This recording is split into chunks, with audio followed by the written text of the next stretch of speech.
Welcome back, everybody. Check it out. It is in, finally. Took me quite some time to get this thing in here, you know, as far as getting parts machined and such, but it's finally in. There it is. That is how it is bolted up here. All sealed off. Everything's nice and tight and good. Fit pretty well. It's kind of a bitch getting it in because of my setup for my little floor jack and my engine hoist. Just so the critics know, there is a 3/16 piece of plate in between these two pieces of plywood, so it is a little bit safe. There it is right there. So as you can see, if you didn't watch the bees video, that was video 3.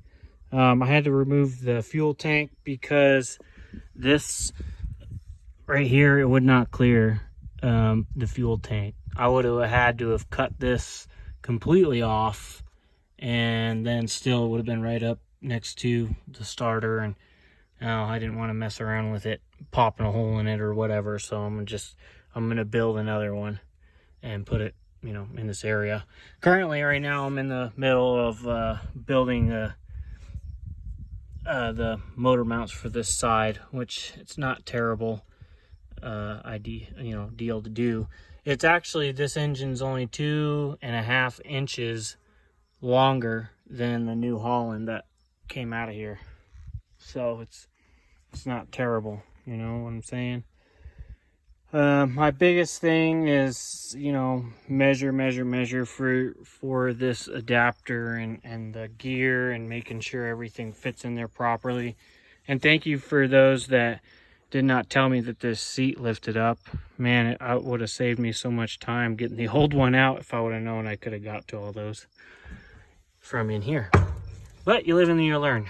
But yeah, measure that gear and everything, you know, so you don't rub that backing plate, or, you know, the gears line up.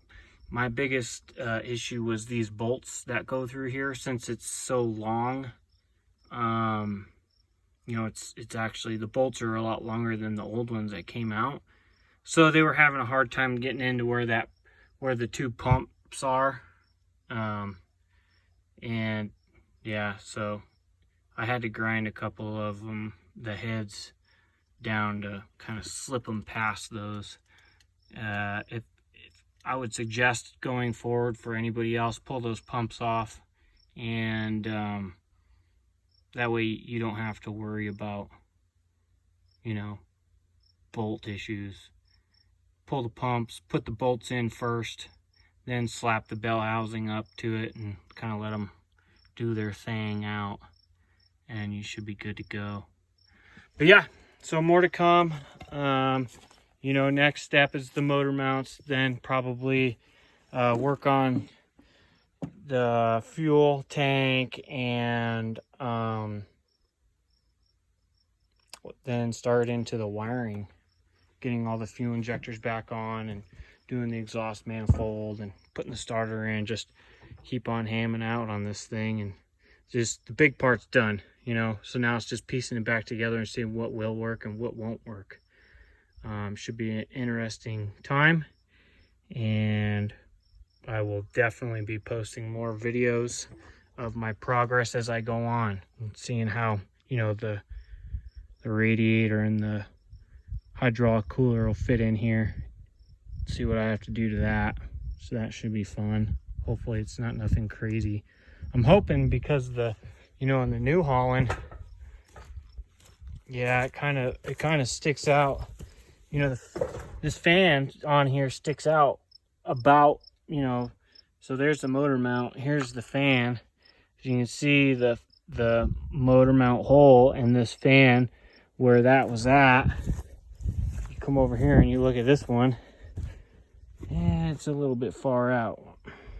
Damn. Well, we'll find out. Just depends on how big this fan is. I can't even remember where it's at, so once I get everything on it, we'll find out. But all right, end the video. Until next time.